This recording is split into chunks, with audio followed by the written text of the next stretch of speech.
Good morning, ladies and gentlemen. Welcome to NRX Pharmaceuticals Q2 2025 earnings conference call. At this time, all lines are in a listen-only mode. Following the presentation, we will conduct a question-and-answer session. If at any time during this call you require immediate assistance, please press star zero for the operator. This call is being recorded on Wednesday, August 20, 2025.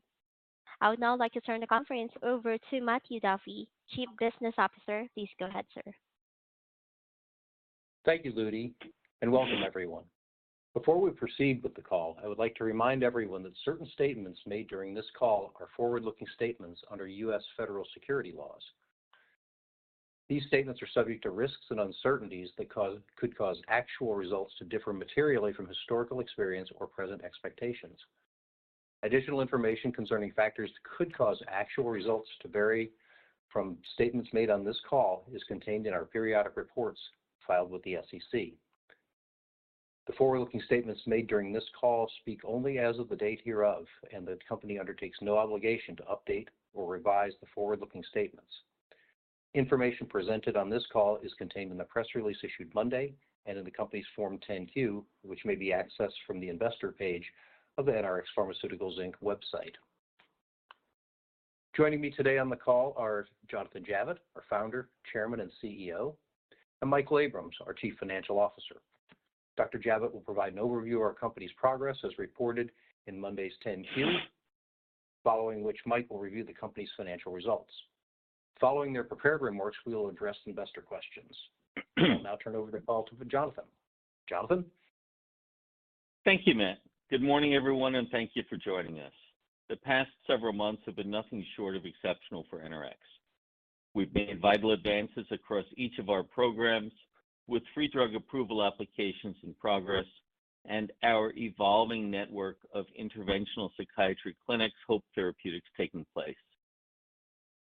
At the same time, as we position for near-term revenue, we've reduced our quarterly operating loss by approximately 50% year-over-year, while filing more than 80,000 pages of regulatory data in the last quarter alone with a small team of dedicated scientists. As we announced on Monday, we've strengthened our balance sheet and added long-term healthcare specialist investors with extensive experience in biotechnology, as well as experience in managing multi-unit retail operations.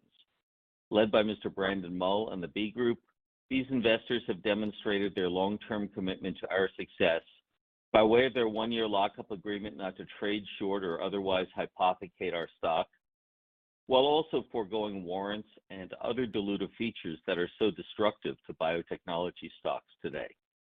We at NRX look forward to their ongoing partnership. As you can see from our balance sheet, we have substantially reduced the burden of convertible debt that was in place when I rejoined as CEO, in order to create a more straightforward growth path for long-term appreciation-oriented investors. Let me start with a high-level overview for each program, starting with NRX 100. Our preservative-free intravenous ketamine is following two parallel approval processes. First, however, let me take a moment to explain how this came about. As many of you know, my original medical discipline is ophthalmology, and for 10 years I cared for patients with chronic glaucoma, first at Johns Hopkins and then at Georgetown Universities.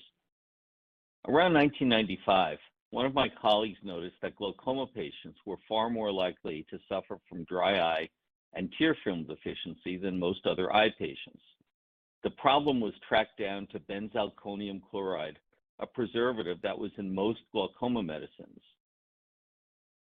And the problem was compounded by the presence of benzalkonium chloride in the artificial teardrops that were used to try to help the dry eye that was caused by the glaucoma drops in the first place. Clear evidence emerged that benzalkonium chloride was toxic to the epithelial cells that cover the eye and to the nerves of the cornea. That's why so many eye drops have gone preservative-free over the years. Well, the first cousin to benzalkonium chloride, benzethonium chloride, or BZT, is found in ketamine. BZT is similarly toxic to epithelial surfaces. It was added to ketamine when the drug was first formulated 70 years ago. so that the same vial of drug could be used for multiple doses of drug without contaminating the bottle. In today's hospital environment, multi-dose administration is increasingly infrequent. The BCT in ketamine may not pose much risk when ketamine is used once in the operating room for anesthesia. The problem is, patients who get ketamine for depression often get repeated administrations. As we have shown the FDA in our citizens petition, and as you can see from the scientific paper identified in the Q and the earnings release, multiple doses of ketamine with BCT preservative can approach toxic doses of BCT. That's why we filed the citizens petition with FDA to have BCT removed from all forms of ketamine. Our basis for this petition is expert toxicology analysis documenting that BCT has never been shown to be safe, is not on the list of preservatives generally recognized as safe, that's called the GRAS list by the FDA. Indeed, FDA's concern about BCT is high to the point where FDA no longer allows its use in hand cleaners and topical antiseptics. Thus, we believe that BCT has no legitimate place in a parenteral drug that will be administered repeatedly. As I said, we're following two regulatory paths for ketamine. The first is a new drug application, or NDA, for NRX 100 in suicidal ideation for patients with depression, including bipolar depression. The second is an abbreviated new drug application, or ANDA, to make preservative-free ketamine available for ketamine's existing indications. Data are clear in our view that NRX 100 can offer effective and safe options for patients with suicidal depression, whose only current treatment alternative is ECT, or electroconvulsive therapy.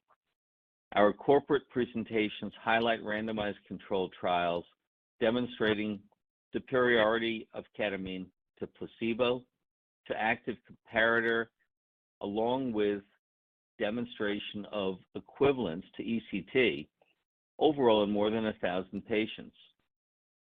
We'll be presenting real-world data for FDA's consideration on nearly 180,000 patients treated with both ketamine and Spravato. We aim to submit these data in support of an application for accelerated approval and have already filed the Module 3 manufacturing information and the draft proposed label. You can read about accelerated approval on the FDA website. It represents an approval pathway for fast-track and breakthrough drugs, whereby intermediate clinical data are presented in support of an initial approval with a concomitant commitment by the sponsor to present dispositive clinical proof of efficacy within 5 years. Last week, FDA granted a major expansion of the Fast Track designation, originally granted to NRX 100 in 2017.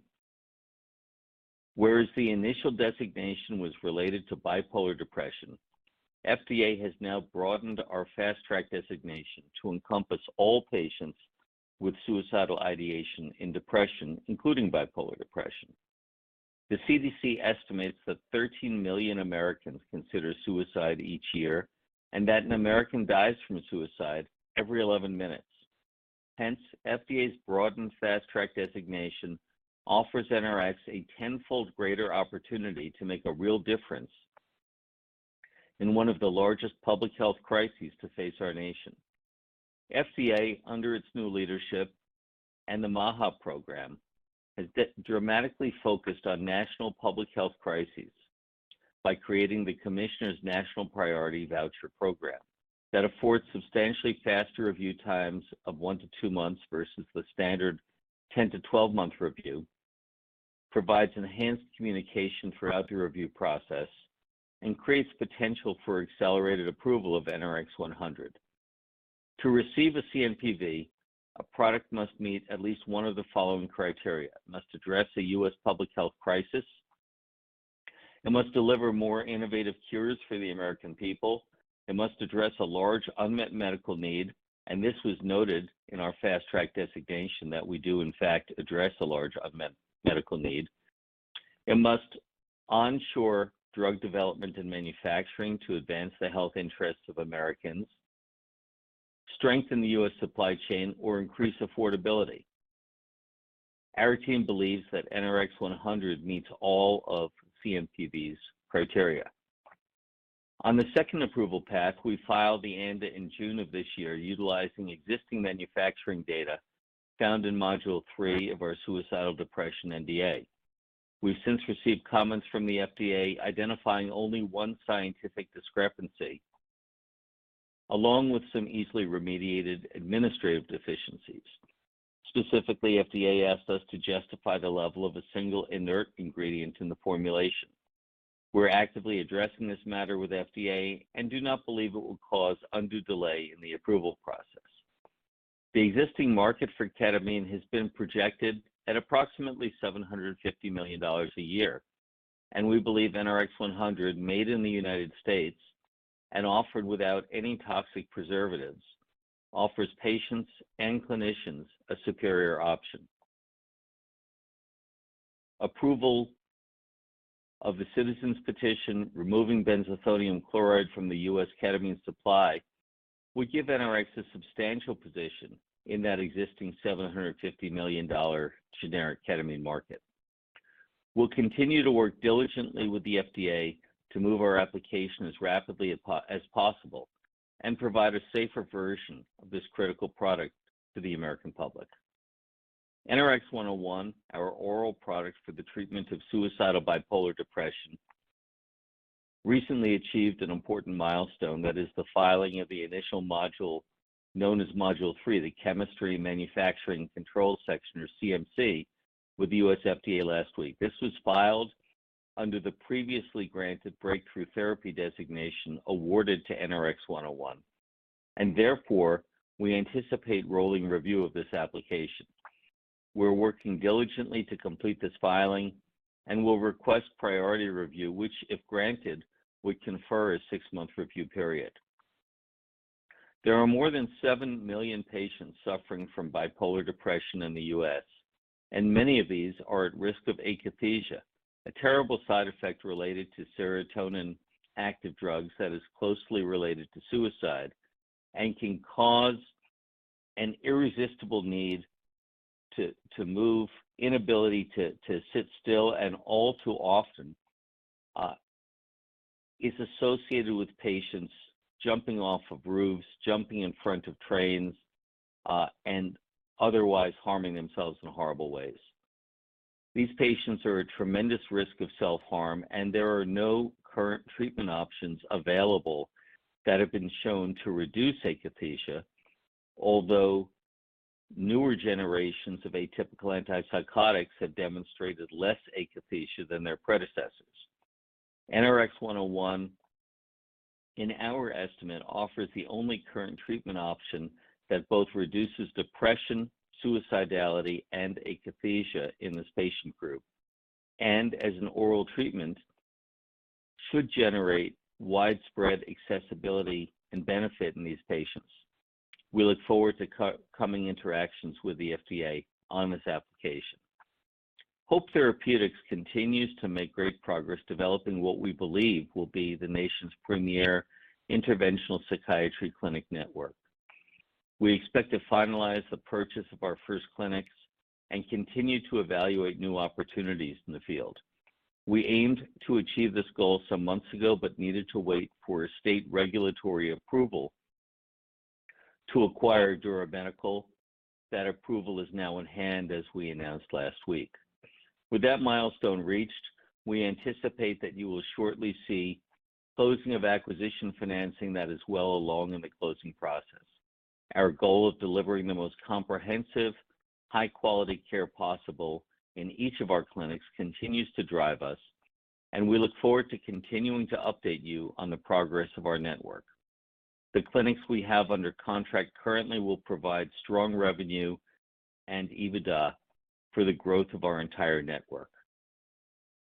We've identified additional milestones reached in our 10-Q filing, including the FDA's grant of a PDUFA fee waiver, saving the company $4.3 million in filing fees.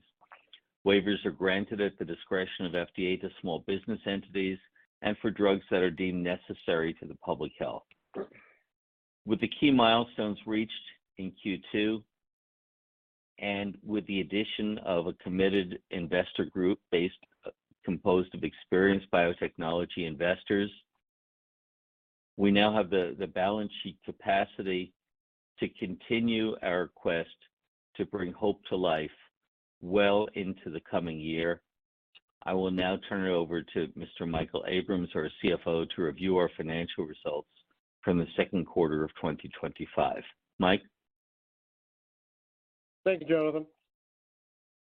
For the 3 months ended June 30th, 2025, the company reported a net loss of $17.5 million versus a net loss of $7.9 million for the comparable quarter in 2024.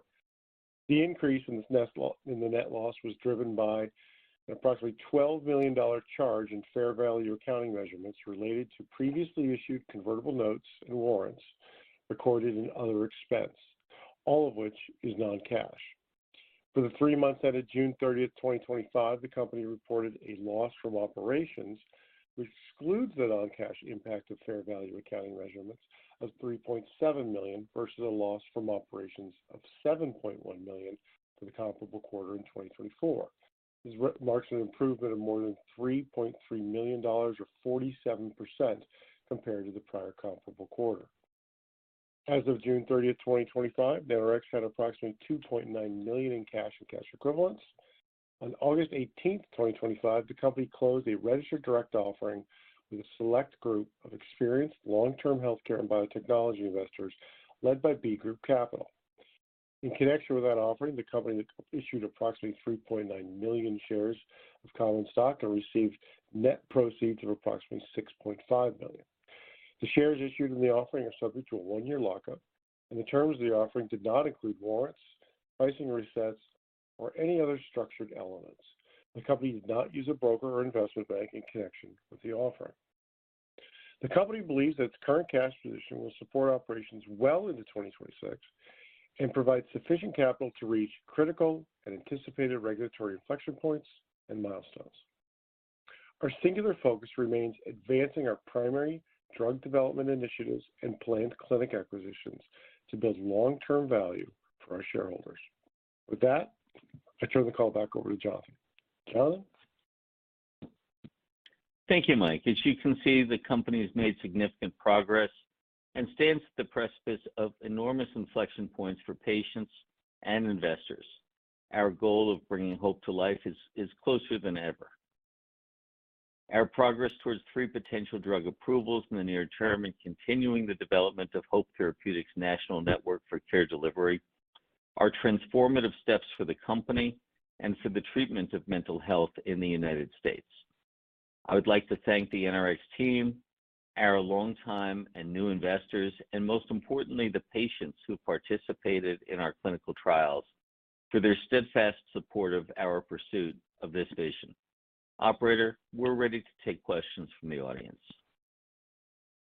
Thank you. And ladies and gentlemen, we will now begin the question and answer session. To ask a question, you may press star followed by the number 1 on your telephone keypad.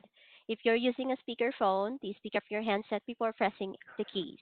And to withdraw your question, you can press star 2. With that, our first question comes from the line of Tom Schrader with BTIG. Please go ahead.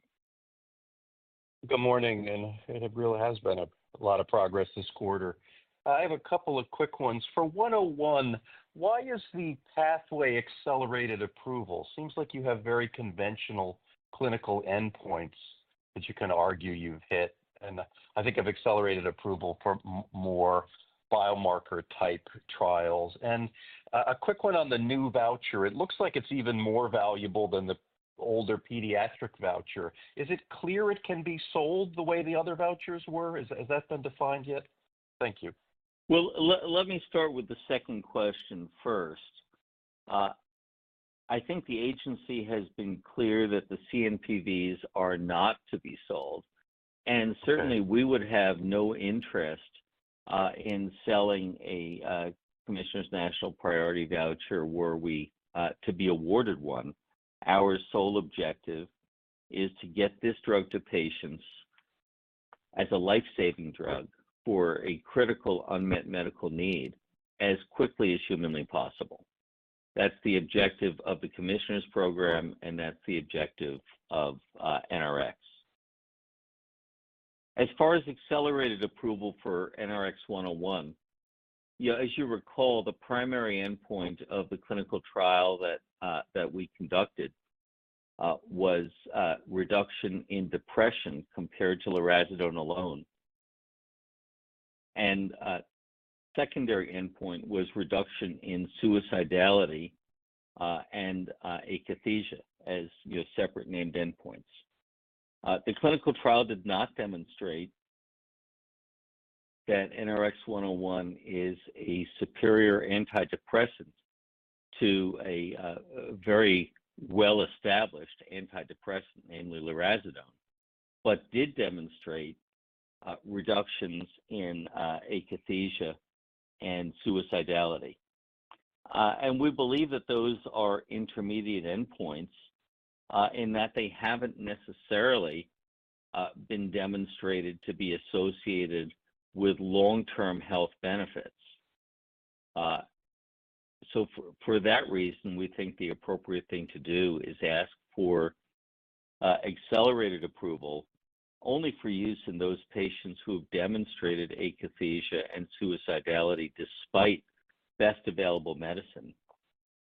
In other words, for patients where there's truly an unmet medical need and an immediate risk of harm to the patient in the absence of treatment for those conditions, and to ask FDA to give us 5 years in which to demonstrate that NRX 101 has a conventional long-term benefit compared to placebo.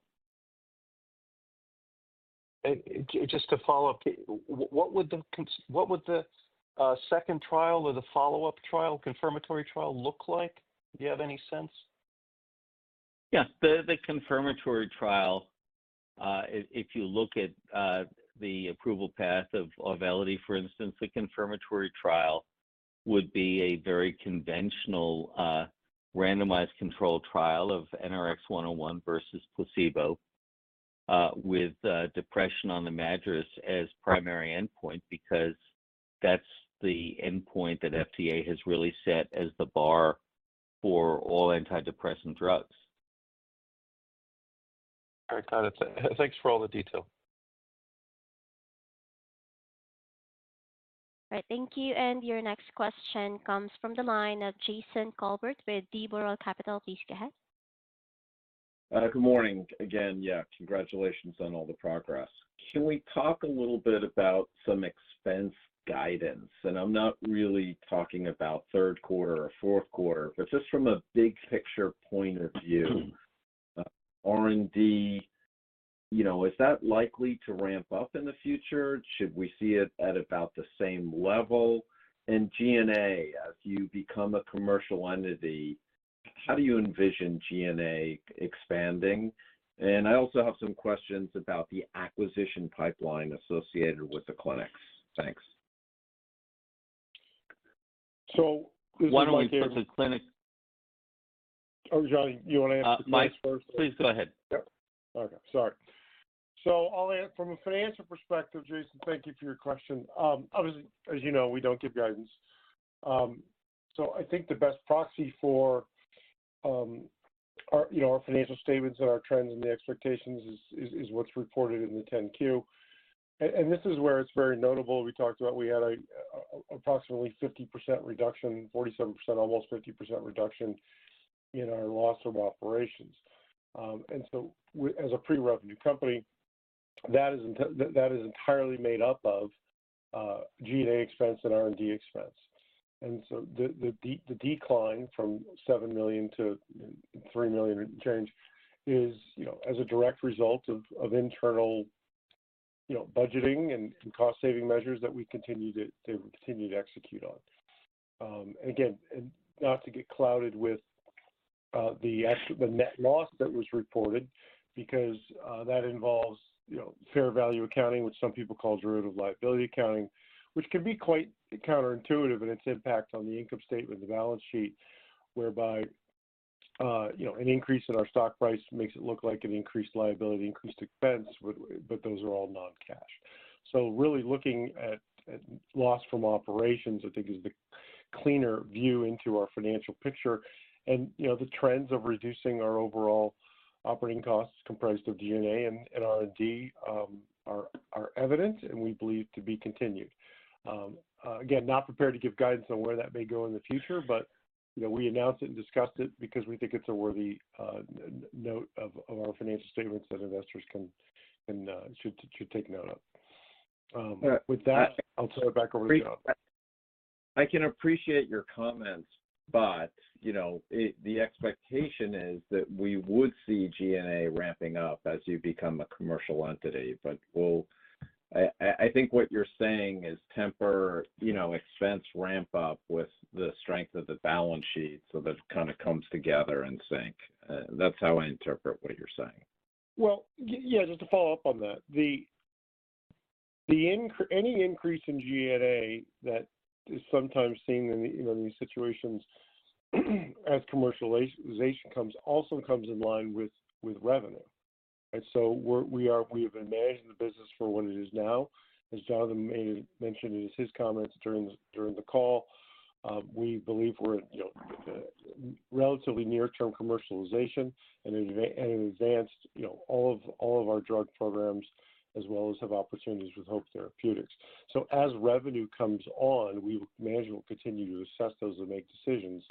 But the timing of which I don't want to provide forward-looking statements on or provide projections on what that revenue flow will look like. But any increase in expense related to commercialization will be taken part and parcel simultaneous with the revenue itself. So, but your point is noted.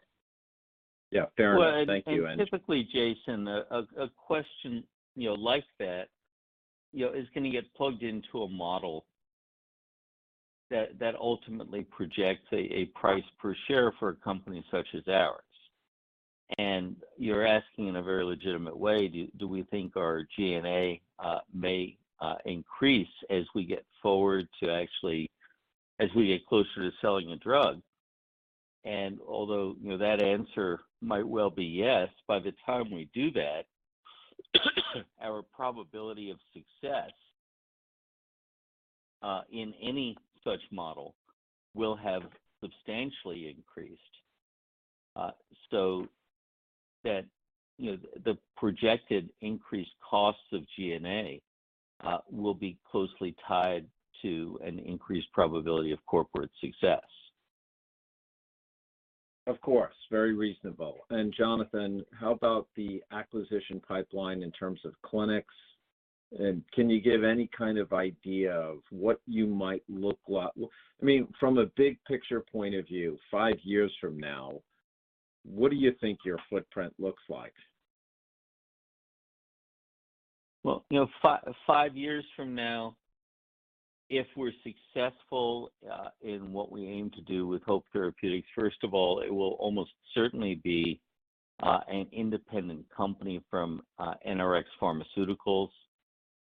And the companies that we would hope people would look at are companies like DaVita and Fresenius that transformed the dialysis industry from disparate clinics where it was almost impossible for a consumer to know what kind of quality to expect, to coherent networks of care delivery organizations where consumers had a reasonable expectation of consistent quality, consistent outcomes across the network, and investors enjoyed extraordinary financial success in the process. So our challenge is finding best-of-breed clinics that have really integrated the use of neuroplastic drugs, and this is a word you'll hear us using more and more. People talk about psychedelic therapy as if the hallucinations that are induced have something to do with the medical benefit. And they may, but in our view, what's really going on is that this class of drugs causes the brain cells to form new connections to other brain cells. That's a process called neuroplasticity. If you want to make a computer chip, you take a piece of silicon, you etch it with a laser. You may use programming to turn circuits on and off, but the circuits on the chip will be there for the end of time. The brain works completely differently. Brain cells are constantly branching, making new connections to other brain cells, pruning those connections. And the evidence is that when that process of neuroplasticity stops, that's when you have severe depression, you have suicidality. And all of these drugs that are showing benefit are doing so, in our view and in the evolving view of many of the scientists we talk to, because they're causing neuroplasticity. So how do you do that? You can do it with ketamine and related drugs. There's evidence you can do it with the psilocybin class of drugs, what people call the psychedelics. There are drugs over the horizon that achieve neuroplasticity without the hallucinations. You can achieve it with a treatment called transcranial magnetic stimulation, which is FDA approved. You put powerful electromagnets outside the head and achieve profound changes on depression, on suicidality. There's emerging evidence that may work for autism, for PTSD. And people are seeing benefits with hyperbaric oxygen therapy. I'm sure there will be other neuroplastic therapies coming down the pike. Our objective with HOPE Therapeutics is to identify best-in-class clinics that are already combining those treatments. You know, the notion of a ketamine clinic where you can get, IV ketamine on Mondays and peptides on Tuesdays and vitamins on Wednesdays, that's the opposite of what we think patients need. So we may be able to identify $100 million of acquisition of that kind of best-in-breed clinic, but very quickly you'll see HOPE shifting to a model of building clinics from the ground up to extend those flagship clinics that we acquire on day one, because we don't think we can grow beyond 100 million or so just by acquiring clinics that already exist. So, it's hard enough to talk about what we'll do next year versus 5 years from now. But I think 5 years from now, you're going to see a national network in place such that patients and families who are suffering from these conditions know to pick up the phone, call HOPE Therapeutics, and expect to have a life-changing opportunity to get better. It's amazing. Thank you. I share your vision. All right, thank you. And your next question comes from the line of Patrick Trucchio with H.C. Wainwright. Please go ahead. Thanks. Good morning, and congrats on all the progress advancing NRX 100, NRX 101, and the HOPE platform. It's clear the team's made meaningful strides on both clinical and regulatory fronts, and we have a few follow-up questions. So the first is just on the citizen petition impact. You've explained the scientific basis for the citizen petition on benzethonium chloride. I'm wondering if you can give us a sense of when you may expect an FDA response. And from a commercial perspective, if the FDA were to mandate preservative-free formulation across ketamine, how meaningful could that revenue uplift be for NRX 100, and how challenging might it be for existing suppliers to adjust? Well, the FDA's requirement is to respond to a citizen's petition within 6 months of filing. And we hope that FDA will beat that requirement. Certainly, we have a Secretary of Health and Human Services, Mr. Kennedy, who has demonstrated a profound dislike for both artificial, colors and preservatives in foods, in drugs. Who clearly recognizes that many of the things we've assumed to be safe, unless proven safe, may not be safe.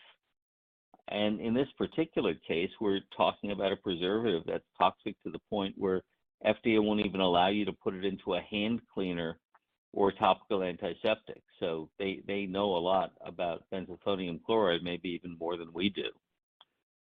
In terms of impact, right now the generic ketamine market is $750 million a year. It's mostly foreign sourced goods.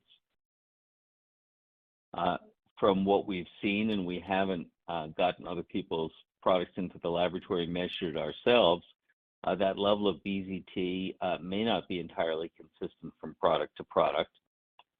And if you read the toxicology paper that we posted last week for the public to read, as you have repeated doses of ketamine, you start to get a cumulative impact of this, what's called a quaternary amine preservative. In fact, one thing you'll see if you poke around is that there's a known incidence of ulcerative cystitis, that is an inflammatory and serious condition of the lining of the urinary bladder associated with repeated use of ketamine that's never been seen with repeated use of the J&J Spravato product, which is a nasal form of esketamine. Well, if you ask what's different between the two products, certainly intravenous ketamine is racemic, whereas the J&J product is the S enantiomer. And clearly in one case it's given by nasal administration versus IV administration. But either way, once it's in the bloodstream, the residual product winds up being metabolized by the liver, excreted in the bladder. And the main difference, or a main difference, is that there's no benzethonium chloride in the J&J product. So it may be that we're already seeing an impact of repeated use of a BZT-containing ketamine in real life without having to look too hard for other examples. Now, in terms of what would be the impact of removing this toxic preservative from generic ketamine, it would, first of all, we think, benefit patients substantially, because the only reason it's in the bottle is so that a doctor can stick a needle into the same bottle more than once and administer drugs from that bottle either to the same patients or to multiple patients. So there's no real benefit to the patient associated with injecting BZT into the patient. What would be the impact? The impact could well be that rather than a normal share of the generic market that we would associate with an ANDA for a U.S. manufactured, safe and reliable form of ketamine, we might have a substantially larger share of that generic market, while other suppliers readjust their formulations to take the toxic preservative out of those formulations. And since some of those current genetic suppliers have pretty much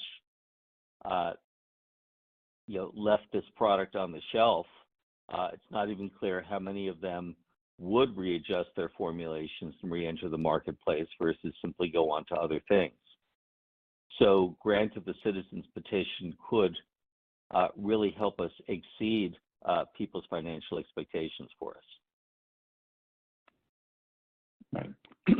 That's really helpful. And just another follow-up on NRX 100. I think you mentioned plans to submit real-world data from nearly 180,000 patients treated with ketamine and Spravato. I'm wondering how you expect the FDA to weigh this data set alongside the randomized controlled trials, and do you believe it could further strengthen the case for an accelerated approval? Well, we think real-world data in that quantity of patients certainly should motivate FDA to see the case as substantially strengthened. The FDA guidance is that the agency really needs to pay attention to real-world data, and Commissioner Makary has said very clearly that he wants to move the agency solidly into the 21st century in terms of using real-world data. So we hope this will be one of the first examples where real-world data supports an approval. It's very rare to have a drug approval coming down the pike where more than 200,000 people have already gotten the drug for this purpose. It just doesn't happen to be approved for this purpose yet. That's a unique circumstance. Yes, that's interesting. And then just on NRX-101, it's sort of interesting highlight of the potential synergy between NRX-101 and TMS. And I'm wondering if this combination, could it accelerate adoption either within the HOPE clinics or across interventional psychiatry more broadly? And is this something that you may seek a label expansion to more formally capture this potential? Thank you. You're asking a fascinating question, and we've identified a very provocative, in a good way provocative, scientific study that was performed out of Canada, where investigators showed that NRX-101, well, they specifically showed that D-cycloserine, the main active ingredient in NRX-101, compared to placebo, enhanced the effect of transcranial magnetic stimulation, or TMS, in treating depression. And they didn't really give an antidepressant dose of D-cycloserine. They gave about 100 milligrams per patient per day, which was a lower dose than would be needed to block the NMDA receptor. As you recall, my brother Dan Javitt has done most of the work, as supported by patents all over the world, in demonstrating that you have to get to about 400 to 500 milligrams a day of D-cycloserine before the drug becomes a potent NMDA antagonist. So they used a much lower dose of D-cycloserine. They used 100 milligrams a day, which is believed to be neuroplastic, even if it's not a potent NMDA antagonist at those doses. And lo and behold, showed a very potent improvement in the results achieved with transcranial magnetic stimulation.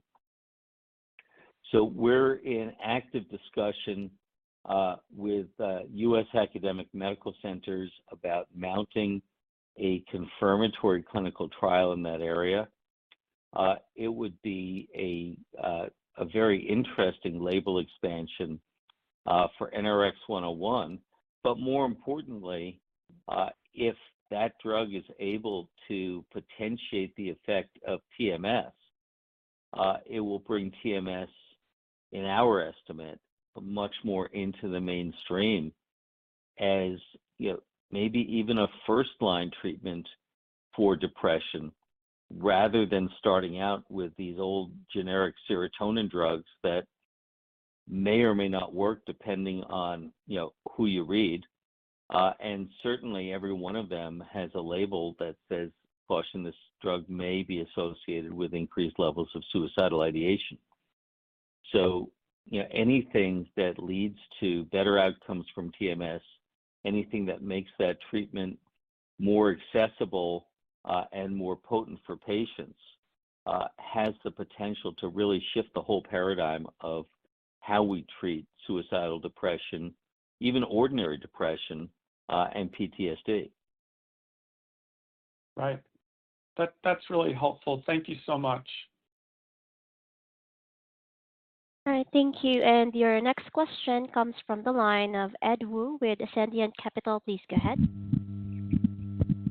Yeah, congratulations on all the progress. What is your commercial strategy with NRX-100 and 101? Are you going to wait until closer to approval to, actually, expand, potentially get a sales force? Yeah, it's a wonderful question, and Matt Duffy is on the phone with us. A lot of people know Matt in his role within our company as our Chief Business Officer. People have known Matt in his role on Wall Street as a highly respected research analyst. What fewer people know is that Matt got out of college, joined Pfizer, succeeded in a commercial role to the point where he actually wound up as the product manager for Viagra and went on to launch highly successful biologics at other companies. So, Matt, why don't you walk Ed through what you'd be likely to do if we dropped a drug approval in your lap? Sure. Thanks for the question, Ed. Good to hear from you. So we've done launches like this. I've done a few of them. The Metamune is probably the most notable, but also at Lev Pharma, where it's a pretty focused launch. But for both of these drugs, it'd be different with different targets. If you think of NRX 100, you think of the clinics like we have with HOPE and other mental health facilities. There's probably 600 to 1,000 that are really solid places that they'll administer these medications at this point. That'll grow once you have a reimbursed product. But when you start looking at those numbers and thinking about what a rep or an MSL or a business folk person, an administrative person might be able to do, you probably can get away and really be successful with a small commercial force. I think at Metamune, our initial group of reps and MSLs was about 20 people, and that was a very focused group of focusing on about 500 hospitals. And then at Lev, it was a similar situation with individual rheumatologists that we were targeting. And so for NRX 100, you probably launch with around 20 people, and you can do the math on what MSLs and reps cost these days, and really do a good job really covering the key players in the market and really getting good coverage over a huge proportion of what we really think is the opportunity in the mental health side for ketamine and NRX 100. It's going to be kind of similar with NRX 101, but look different. There is a very focused number of perhaps, I think the number is about 1,500 or 1,600 maximum psychiatrists who treat bipolar patients. Those numbers are a little dated from market research we did a few years ago. But if you do the math backwards in terms of rep coverage and MSL coverage for that, it's a similar number of patients, of field personnel. Those folks may be a little bit more expensive because you may have a little bigger tilt towards MSLs, but you can cover 1,500 high prescribing bipolar psychiatrists, with not that many reps. And so those are pretty focused efforts, and then the marketing behind it, therefore, is more focused as well. So I think these are two really focused launches. They can be synergistic because of the knowledge base of bipolar depression and major depression and suicidality for both will have a lot of overlap. But as you look at those, the company will obviously get smarter and smarter on the commercial side as we're getting closer and as we're launching the products. But you're probably talking about 20, 25 person commercial organizations with the supporting infrastructure. It's really focused. We did it with not a lot of money at Metamune, and they did it with not a lot of money at Lev, and then when Vero Pharma bought us shortly thereafter. And so it can be really focused, and it can be a very efficient launch. And the nice thing about that is you hit profitability much more quickly than if you have a 500 person primary care sales force like Pfizer we would have launched with at Pfizer. Great. Thanks for answering my questions, and I wish you guys good luck. Thank you. Thanks, Ed. And we have no further questions over the phone lines. I would like to turn it back to Matthew Duffy for closing remarks.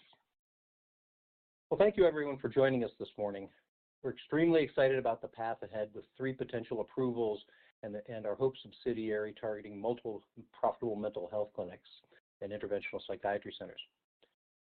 This concludes the NRX Pharmaceuticals second quarter 2025 results conference call. Thank you all for participating. You may disconnect.